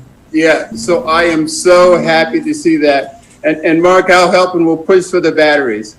Right on. At least an option that they can buy if they want. Right, yes. And it's working, my panels and my battery is working fine here at my home. So it would be great if that becomes available for everyone. It'll make a difference in energy consumption and helping to lower greenhouse gases. So I was very pleased with that. Yes. So that's it. And you guys take care. You're looking real good. You sound good. And we got a great council there. Well, you're sounding very rested and relaxed there, Ken. You didn't have to read 1,000 pages this weekend. That's why. So. I got my 700 forms done. I got my 700 forms done. Oh, all right, cool. Yes. So, all right. Well, you guys take care. Thank you, Jason. And good to hear from you. All right. All right. Thank you, Ken. Happy holidays, Ken. Happy holidays to you all. Same to you. All right. Anything further on this item? No. That's all, Mayor. All right, very good. Moving on to management and staff oral reports. Yes, Mayor, thank you. I know Creighton Wright has an update for you. I don't know that there are any other updates, so turn over to Creighton. Very good. Good evening, Mr. Mayor, members of the council. I just wanted to provide a quick update on our Magic of the Season, which is our December recreation programming. I first wanted to take an opportunity to thank you all for your participation in our virtual tree lighting that we dropped just after our last council meeting. So your participation certainly made it magical for our American Canyon residents. I thought it was a great script, and you guys all played it out well. So thank you for that. Kind of going on for the rest of our month, just an update for you on those other activities. Our holiday decor, so that had been previously our house decorating contest. We dropped the contest this year and only created a list. And for whatever reason, whether it's pandemic or just the lack of competition, we have 3 times the normal amount of people who have put in for our list. So we're nearly at 30 folks on our list, which is great. And so check out our website for that list of all those folks that have put their houses on to swing by and check out their decorations. I did that with my family over the weekend. It was nice to see. All right. We had an I Spy a Snowman community search and find in our parks the last couple of weeks. This is the last week of that. So check out our website for some hints to try and find what parks the snowmen are hid at. And kind of search around the city. It's really a cool, fun activity. Our last Magic of the Season, kind of more significant activity, is I Spy a Snowflake family scavenger hunt is happening this week. Actually, the first night is tonight, and then we do it each of the next couple of nights. We have a couple of openings still on Thursday, but the tonight and tomorrow night are both full. So if there are any community members out there that still want to participate, hop on our website and sign up for Thursday night. Finally, Mayor, and probably most exciting, I know that City Manager Hawley put out a note to all of you about this. I'm just going to bring it up in a council meeting. Our aquatics division did some excellent work in the early part of the pandemic, and were recently recognized by a large aquatics trade magazine, Aquatics International, for having the best of the best COVID-19 strategy. Our aquatics supervisor really led the way in being prepared and flexible during the pandemic, and even pioneered a lifeguard training technique that is now being used, at least in the state, and I think in most of the country. So it's really quite phenomenal, and I just wanted to recognize our great staff for all the wonderful work they did in their recognition. Well, applause for them. Good job. Good job. That was very creative.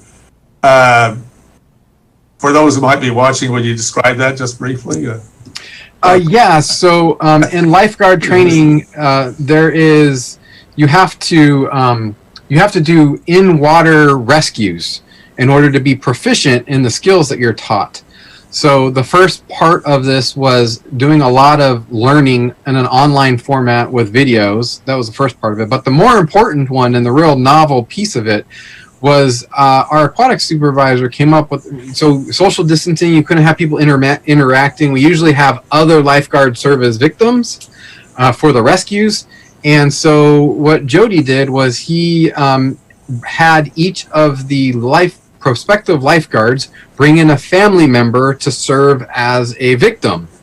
And so that allowed them to do the same kind of rescues that normally they would do on other lifeguards, but because they're in that same household bubble, it doesn't violate COVID protocols. So it was really, really novel, very creative, and it worked out great. That was great. I was just going, wow. That's somebody really thinking it through. Get the right idea. Yeah, that's right. Well, congratulations to your staff.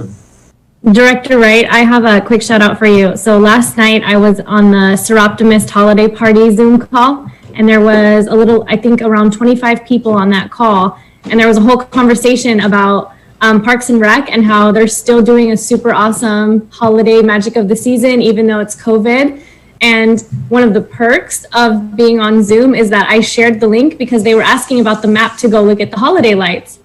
So I was able to click directly and share the link, and they all saw it immediately. So there's a bunch of holiday light watchers also coming your way. That's great. That's awesome. And speaking of magic of the season, it's every month we're coming up with new themes and coming up with new creative programs for the community to enjoy. So we feel like that's what we can do for the community, and we're really honoring that responsibility. That'll have a lot of fun in that department. That's great. It really comes out in the community too. People feel it and they see it. Yeah. Thank you. Anything further, Mr. Holly? Yeah, just a few updates from myself, Mayor.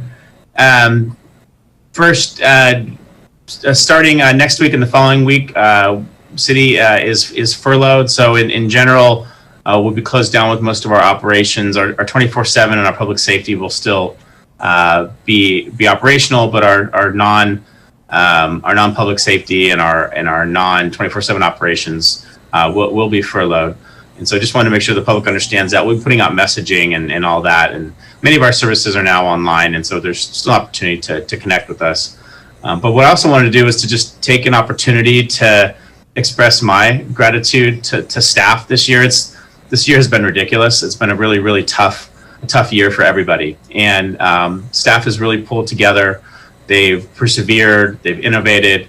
We're receiving recognition for their hard work, and they really deserve a lot of kudos for everything they've been through and pulled together on. I'm deeply appreciative, and I know the council is as well, and I know the community is.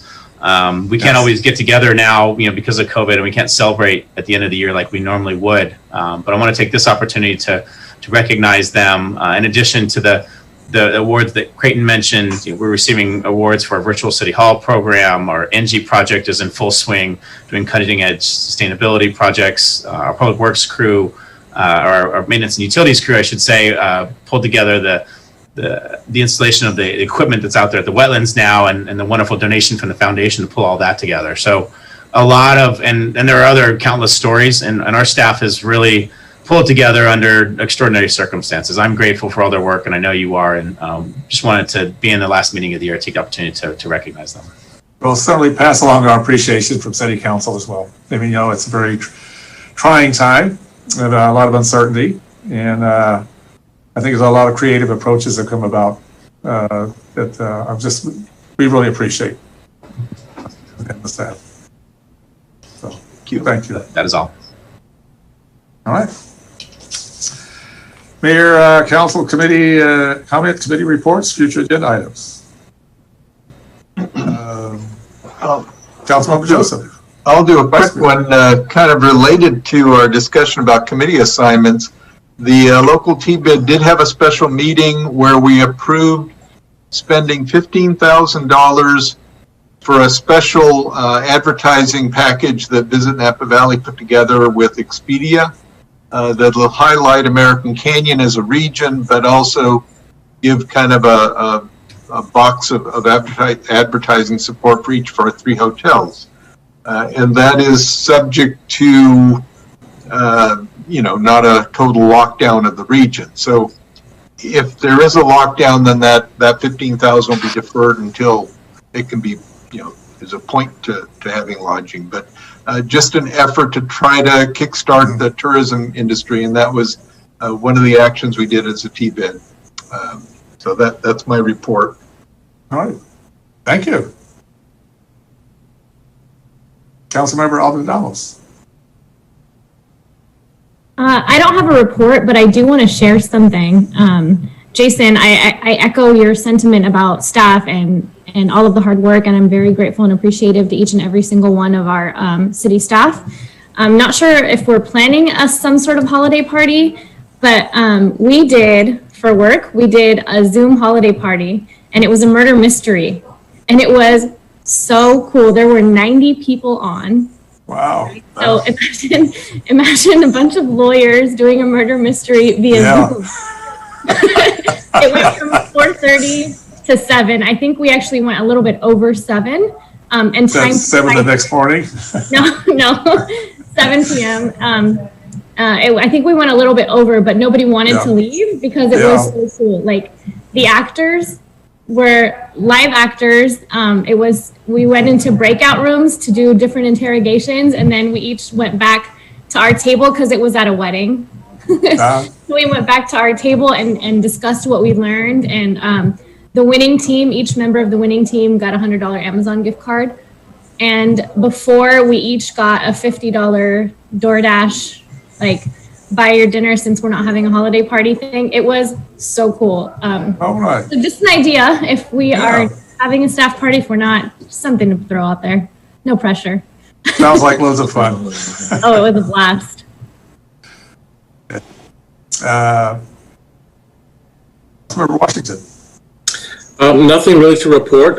2 weeks in, I just want to say that the staff at the city has been really helpful. I want to give some special shout out to Cherry for all the things that you've done for me in the last 2 weeks. So thank you very much. Jason, you as well. I know you're getting tired of all my phone calls, but I appreciate you getting back to me and everything that I'm doing. And the rest of the council, you guys made yourself available to me. So thank you all as well. Merry Christmas. All right. Well, good to see you're coming up to speed. You got a lot of committee assignments, so next meeting you'll have stuff to report, I'm sure. Vice Mayor Oro. Yeah, I have in my notes to do something that Mr. Hawley did, and that was to thank the staff for all the good work this year. That was my report, because you come around here and I mean, from March onward, we transitioned from the way you used to work to something totally new, and that may not be. Some people may like that, and some people it may not work for others. But you continue to persevere no matter what, to learn new skills, to learn new ways of working, and to deliver services to this great city. And outside of the things that we can't do, I haven't missed a beat. I mean, in this past year or so, we've done a lot on our homes, and we still got our solar panels in. We did everything that we needed to do in terms of what we have that we rely on the city for services was delivered, and I wouldn't even notice that we were already having a virtual city hall. Just paid my business license to the city and got that in the mail, right? And so you all continue to do what you're doing, and thank you for serving this city, and it doesn't go unnoticed. Thank you. Yeah, you're very right about that. It doesn't go unnoticed. I think mine would be, I'll actually came up in our committee assignments reports there, the Sabrina housing. So we had a meeting on that. ABAG has came up with an approval process. It did pass. There was objections, but it's opportunity areas, what they identify. And of course, we're not impacted here. We're building houses, but our neighbors north of here,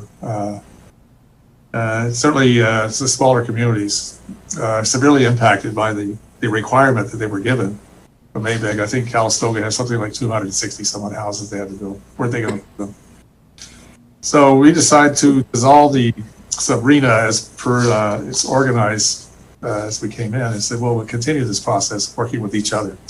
So we'd like to include Calistoga and Salina in it with all the housing allocations and see what we might be able to work out. There's ways we can benefit each other. I know one of our big issues is transportation, and maybe there may be something we can work with them to have a better design or support for our issues here on transportation. But no, the RENA allocation has not gone away from ABAG. It's just how we're going to structure ourselves to address it cooperatively throughout the jurisdictions in Napa County. I think I had not been satisfied with methodology. I did ask the economic look at it, and what I got was, well, he found these are areas where you can build it, and they got maps all throughout the Bay Area. If you talk to developers, Terry McGrath here this evening, I talked with several in the area as well. What's the land cost? That wasn't in the methodology report. What's the construction cost? Wasn't in it. I never saw that. It was just, and you get into facts like, well, part of a conversation as well was the from the North Bay Division meeting on it. What's the cost of lumber? People start building a lot of stuff now, the cost of that goes up. The ability to get labor and all the other supplies also gets more expensive. So the housing problem, it does have to be solved. it's critical. You read newspapers today or follow the news on national TV, there's an exit out of California. You know, Austin, Texas is attracting some of the corporations down in South Bay. Big issue is cost of housing, cost of land to develop on. You know, our prime economic base is similar if you compare it. Silicon Valley is technology, it's all those plants that create the technology product. Napa County, it's agriculture. So if you build on agriculture, you're like taking away that piece of our industrial base. You're not going to build houses on Google's corporate area. You know, that's off limits to them. So I think there's a struggle with it. It's an issue of, I guess how we're unique. Napa County is an agriculture county. And the proponents in moving this whole allocation forward are from the South Bay, and they're no longer agriculture. You know, they haven't been for many years. So I am hopeful that we do have an agreement, each one, all of us, on how we can move forward on this and be able to help each other out. I think one thing that's helped a lot has been this whole COVID-19 factor. You know, we have to, the mayors get together every week now and they discuss what's going on. And it has kind of helped build a networking system that we had not had before. But it also, the rent stabilization ordinance come out of that one of those meetings where it was raised. Will, Mark, you and I attended the Working Families where it was raised, and I was there. I contacted Mayor Ellsworth in St. Helena, and it went forward from there. We finally got a yes out of everybody. So I look at this as an opportunity to discuss how we address our housing allocation. And out of that interest that comes to, particularly for us in American Canyon, what's on our list to do things and where can we get some help? So I think I'm hopeful it'll be a constructive conversation. And that's would be all I have to offer right now this evening. Anything on future agenda items? I wanted to bring up, I'd like to have some discussion about the Public Works organization, the staffing and the dual department heads, all that issue. I think there may be an opportunity for some opportunities. If that makes sense. All right. That's just a future agenda item? Yes. Okay. All right. Anybody else, future agenda items? No? If not, we'll make sure that gets out there, Mark. We'll get some details on it. Thank you. All right, so it is, as we close this meeting, typically what we do, it's a holiday, right? I got my Christmas tie. We'll adjourn this meeting, and those of you who want to stick around, we'll do Santa hats if you got one. If not, we're going to sing Jingle Bells anyway. Okay? Cool. So we officially adjourn. Move on to. Yep. Oh man, I don't have a hat. Oh darn. my hat's in the truck. Mine's on the reindeer sled. Oh, there you go. He's got one. Bill's got one. I got a Santa. I don't know if it'll show up on this virtual. Oh, that'll work. Sure, I can see it. All right. Yeah. You ready? Just one verse, right? Man, if you're on mute, don't try to hide out. Mark. All right. There you go. I was just saying how cute Bill's tie is. Oh, God. That's great. All right, here we go. Oh, wait, hold on. Right. Mr. Holly wins. Okay, hold on. I have a prop too. I'll go get it. Oh, you go get it. Be right back. Hey, Cherry's got one too. She got a green Santa hat. All right. I guess I'll just be the Grinch. I don't have anything.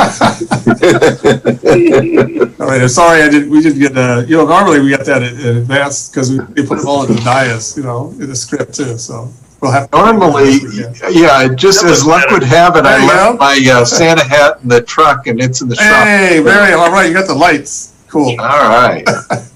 All right. Ready. I like your tie, Bill.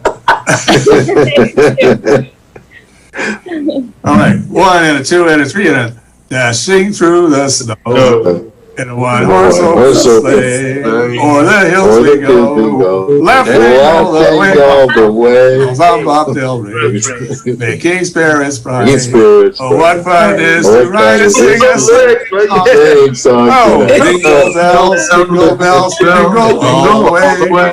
Oh, what fun it is to ride in a one-horse sleigh. Hey, bells, jingle all the way. Oh, what fun it is to ride in a one-horse open sleigh. Oh, that hurt. This will be a good karaoke. The room empties out pretty quick. But I'm sorry for all the listeners. thank you all. We adjourned, but we're still recording. So. Thank you all. Happy holidays. We'll see you officially your next families. Hold your loved ones near. All right. Have a great year. Lincoln, welcome aboard. Yeah, welcome. Thank you all. Appreciate all the work we've done all year. It's been great. Yeah, thank you. I look forward to, helping the city and the council meet their financial objectives and doing everything I can to. Yeah. Well, thank you. And again, welcome aboard. Good to have you with us. Lincoln, you're singing next year, buddy. Don't even think you. You don't want me singing if you thought that was painful. All right. Yeah, we'll sign off now. All right, take care. Bye-bye. Good night. Happy holidays.